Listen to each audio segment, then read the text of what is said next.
Hi friends, welcome back to Shilpadatti vlogs. ನೋಡಿ, ನಮ್ಮೂರಲ್ಲಿ ಬಸವಣ್ಣ ಹಬ್ಬದ ಜಾತ್ರೆ ಇತ್ತು. ಹಾಗಾಗಿ ನಮ್ಮೂರಲ್ಲಿ ಬಸವಣ್ಣ ಜಾತ್ರೆಗೆ ಅಂತ ಹೇಳ್ಬಿಟ್ಟು ಪುರವಂತನ ಕರೆಸಿದ್ದಾರೆ. ಇಷ್ಟೊಂದು ಅವರ ಮಹಿಮೆಯನ್ನು ತಿಳಿಸ್ಕೊಟ್ಟಿದ್ದಾರೆ ಅಂದರೆ ತುಂಬಾ ಚೆನ್ನಾಗಿ ತಿಳಿಸ್ಕೊಟ್ಟಿದ್ದಾರೆ.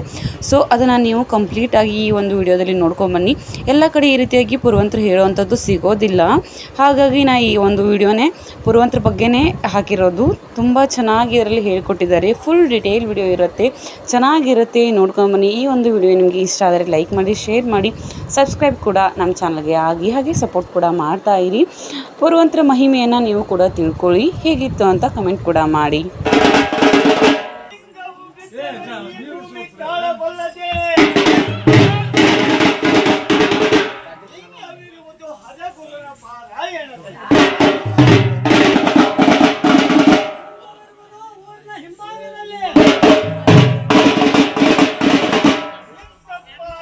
ಕಾಚಿನ ಲಿಂಗ ಆರು ಕಾಚಿನ ವಸ್ತ್ರವ ತಂದು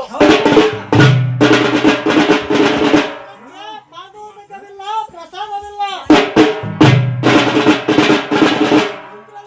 ವಿಭೂತಿ ಇಲ್ಲ, ಮಹಿಮೆ ಇಲ್ಲ.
ಸೋಮಾಪುರ ಎಂಬ ಸುಕ್ಷೇತ್ರದಲ್ಲಿರುವ ಭಕ್ತಾದಿಗಳು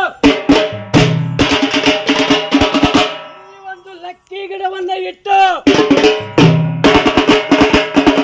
ಇದರ ಮಹಿಮೆಯನ್ನು ತಿಳಿಸಬೇಕೆಂದು ಕೇಳಿದ್ದಾರೆ. ನಾವು ಹೇಳುತ್ತೇವೆ, ಆ ಕಥೆ ಮುಗಿಯುವವರೆಗೂ ಬೇಕು. ಅದಕ್ಕಾಗಿ ಯಾರು ಮತ್ತೆ ಮುಂದೆ ಹೋಗು ಅನ್ನಬಾರದು. ಒಂದ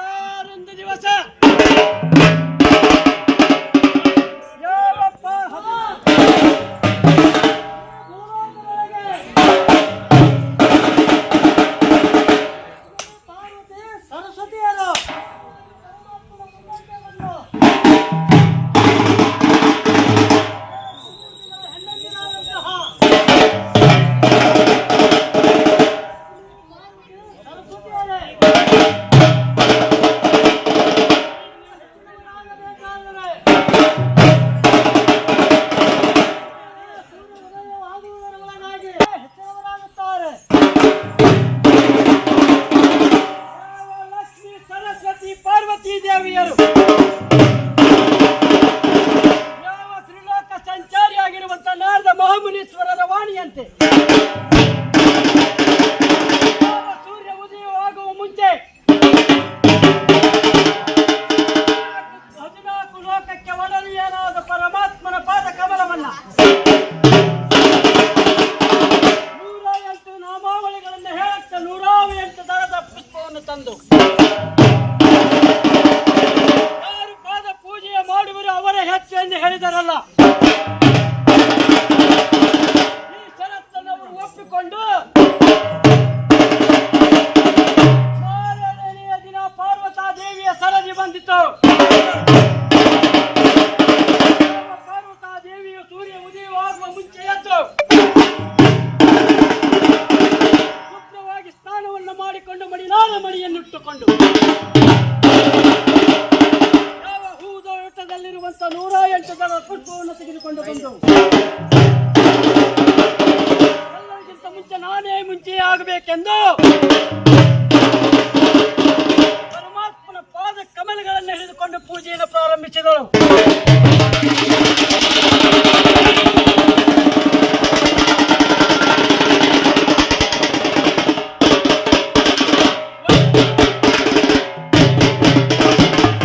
ಒಂದೊಂದೇ ದಳದ ಪುಷ್ಪವನ್ನು ಏರಿಸುತ್ತಾ 108 ನಾಮಾವಳಿಗಳನ್ನು ಹೇಳಲು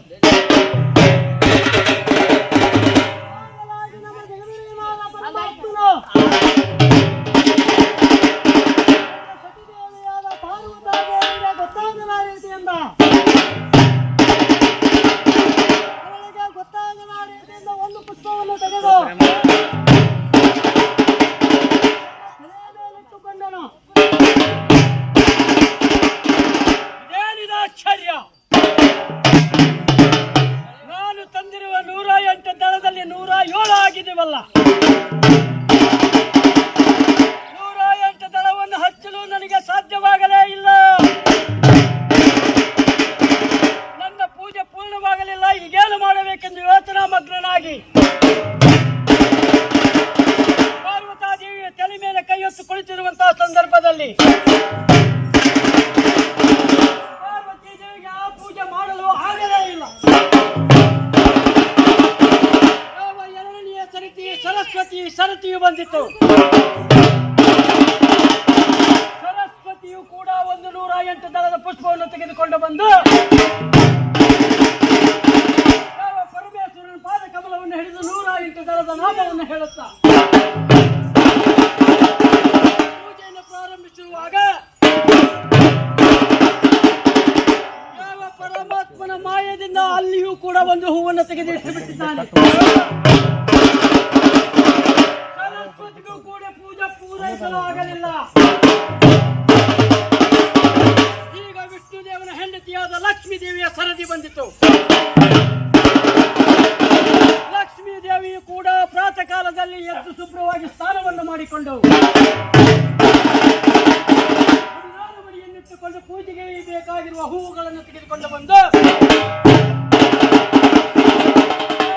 ಪದ್ಧತಿಯ ಪ್ರಕಾರಂತೆ ಪಾದ ಕಮಲಗಳನ್ನು ಹಿಡಿದುಕೊಂಡು ಒಂದೊಂದಾಗಿ ಯಾವ ನಾಮಾವಳಿಗಳನ್ನು ಹೇಳುತ್ತಾ ಓಂ ನಮಃ ಶಿವಾಯ ನಮಃ ಶಿವಮಾದೇವ ಶಂಕರ ಸರ್ವ ಪಾರ್ವತೀದವ ನಂದಿವಾಹ ದೈವಚಾನ ದಕ್ಷ. ಹೀಗೆ ಒಂದೊಂದೇ ದಳವನ್ನು ಏರಿಸುತ್ತಿರುವಂತಹ ಸಂದರ್ಭದಲ್ಲಿ ಪರಮಾತ್ಮನ ಪಾರ್ವತಿಗೆ ಮಾಡಿದ ಹಾಗೆ ಭಕ್ತಿಗೆ ಒಲಿದವನಾಗಿ ಪೂಜೆಯು ಪೂರ್ಣಗೊಂಡಿತ. ಏರಿಸಿದಂತಹ ಪುಷ್ಪವನ್ನು ಏರಿಸಿದರೆ 1001 ದಳಗಳಾಗಿ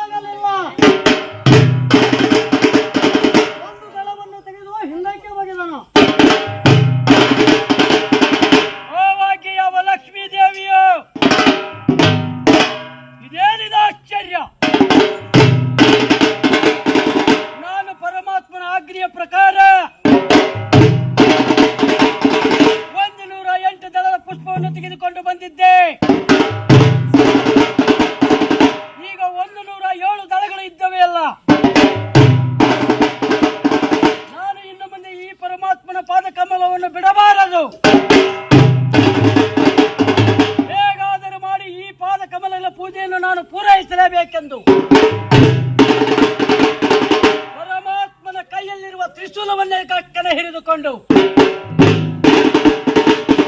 ತನ್ನ ಎಡಗಡೆಯ ಈ ಕುಚವನ್ನೇ ಗಲಗಲನೆ ಕೊಯ್ದು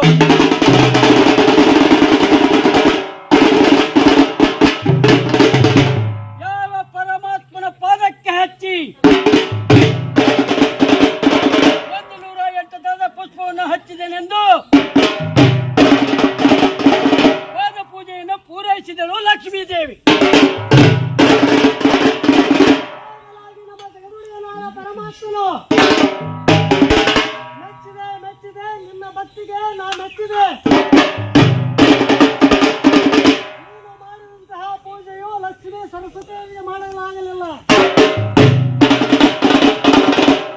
ಲಕ್ಷ್ಮೀ ದೇವಿಯನ್ನು ಕರೆದು ಹಿಡಿದು ಮೇಲೆ ಕೆತ್ತಿದವನಾಗಿ